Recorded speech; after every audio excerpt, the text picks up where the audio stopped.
គឺយើងនិយាយពីការ set up ទៅលើ web server នៅលើ Windows server ជាដើម្បីធ្វើការ set up ទៅលើ web server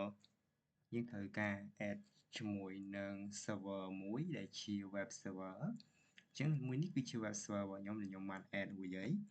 តែបើសិនជាយើងអត់ទាន់បាន add ទេយើងអាចត្រូវការ add ជាមួយនឹង web server មួយហើយនឹង DNS server មួយអញ្ចឹងយើងអាចទៅ add rule and feature នេះតោះយើងយក next ទៅ next ទៀត next select ម៉ាស៊ីនហើយនឹង IP របស់ម៉ាស៊ីនបន្តមកទៀតយើងត្រូវការជ្រើសយកអីគេ DNS server ហើយនឹងនេះ web server អញ្ចឹងដោយសារខ្ញុំ install រួចហើយយើង next ទៅអូខេ next ទៀតហើយយើងអាចធ្វើការ install បានហ្នឹងគឺបើសិនជាយើងអត់ទាន់មានអញ្ចឹងសម្រាប់ខ្ញុំមានរួចហើយអញ្ចឹងខ្ញុំគ្រាន់តែធ្វើការចូលទៅ config ទេអញ្ចឹងលក្ខខណ្ឌរបស់យើងដើម្បីធ្វើការ config ទៅលើ web server យើងអាចចូលទៅនេះ internet information server ឬក៏ IIS manager ដើម្បីធ្វើការ manage ទៅលើ server របស់យើងអញ្ចឹងពេលដែលយើងចូលមកដល់គឺគេនឹងបង្កើតជាមួយនឹងនេះ page មួយឲ្យយើងនេះគឺជា default website មួយគឺជា default web page អញ្ចឹង default នឹងយ៉ាងម៉េចពេលដែលយើងបង្កើតជាមួយ default web page ហ្នឹងគឺវានឹងជ្រើសរើសឲ្យយើងជាមួយនឹងឈ្មោះ IP ហើយនឹង port ឲ្យយើងរួចស្រាប់អស់ហើយអញ្ចឹងបើសិនជាយើងចង់ create ថ្មីចូល add new យក add new ទៅហើយបន្តមកទៀតយើងចង់ដាក់ឈ្មោះថា website របស់យើងនឹងឈ្មោះអីអញ្ចឹងតាមដាក់ថា test ចុះអញ្ចឹងគេនឹងបង្កើតជា application poll ហើយទៅ path ដែលយើងចង់បានជាមួយនឹង path មួយណាគឺជា path របស់ website របស់យើងហ្នឹងឥឡូវឧទាហរណ៍ថាខ្ញុំមានមួយនៅក្នុងនេះស្រាប់ហើយអញ្ចឹងនៅក្នុង try C អញ្ចឹង path មួយហ្នឹងគឺនេះស្នាក់មួយនេះអញ្ចឹងខ្ញុំអូខេមកហើយបន្តមកទៀតយើងចង់ប្រើជា HTTP ឬក៏ HTTPS យើងក៏ជ្រើសរើសយកជា HTTPS មកឬក៏ HTTP ឥឡូវយើងយក HTTP ហើយបន្តទៀតយើងអាច assign IP បានតែតើយើងចង់ប្រើប្រាស់ IP មួយណាអញ្ចឹងគឺ 192.168.70.20 គឺជា IP របស់ម៉ាស៊ីនរបស់យើងហ្នឹងអានេះបានមកពីណាគឺនេះនៅកន្លែងនេះ local server របស់យើងនេះគឺជា IP របស់ម៉ាស៊ីនរបស់យើងនេះ 192.168.70.20 គឺជា IP static របស់យើងហ្នឹង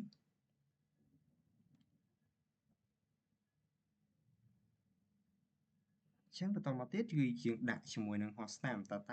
នេះ website មួយនេះយើងចង់ឲ្យឈ្មោះអីគេឥឡូវខ្ញុំដាក់ថា test ចុះដាក់ឈ្មោះថាជា test project web អីចឹងទៅ test.project web.com អីទៅប្រើអក្សរតូចទាំងអស់ហើយបន្តមកទៀតយើងអូខេមកប៉ុណ្ណឹងយើងនឹងបានជាមួយនឹងគេ web server មួយដែលប្រើជាមួយនឹង HTTP ហើយប្រើនៅលើ port 80នៅលើ Windows Server គឺងាយទេប៉ុន្តែអីដែលពិបាកបំផុតគឺនេះធ្វើម៉េចឲ្យឈ្មោះរបស់យើងដែលយើងបានដាក់ហ្នឹងនេះទៅត្រូវជាមួយនឹង IP ធ្វើម៉េចដើម្បីឲ្យបានបែបហ្នឹងបានគឺយើងត្រូវការអីគេ config ជាមួយនឹង DNS server ត្រូវការ config DNS server សិនចង់ឲ្យ web server មួយដំណើរការយើងត្រូវ config ជាមួយនឹង DNS server អញ្ចឹងសម្រាប់ DNS server គឺយើងបានធ្វើទៅលើវីដេអូមុនហើយអញ្ចឹងមកអាច demo ម្ដងទៀតមកនេះអញ្ចឹងគ្រាន់តែ start web server ប៉ុណ្ណឹងយើង create web server រួចមាន DNS server អូខេយើងអាចអីគេ test បានហើយអញ្ចឹងខ្ញុំសាកទៅ test នៅលើ របស់យើងគឺតែ run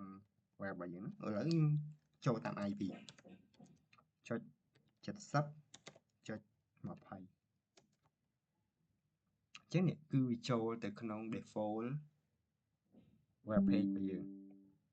ដោយសារលើ Windows Server គេមាន default web page អញ្ចឹងគឺចូលទៅ default web page គឺហើយ default ហ្នឹងគឺចូលទៅ port 80 HTTP ហើយបន្តមកទៀតដោយសារខ្ញុំមានជាមួយនឹង DNS server វិញអញ្ចឹងខ្ញុំអាចប្រើជាមួយនឹងឈ្មោះបានអញ្ចឹងមិញគឺគេមានអីគេ test.project web.com អញ្ចឹងទៅប៉ុន្តែមួយនេះអត់តដើរទេមូលហេតុគឺដោយសារតែយើងអត់តមានជាមួយនឹង DNS server ទេ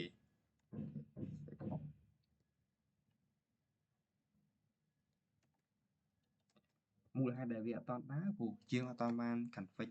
DNS server ឲ្យវាអាចបកប្រែពីនេះឈ្មោះ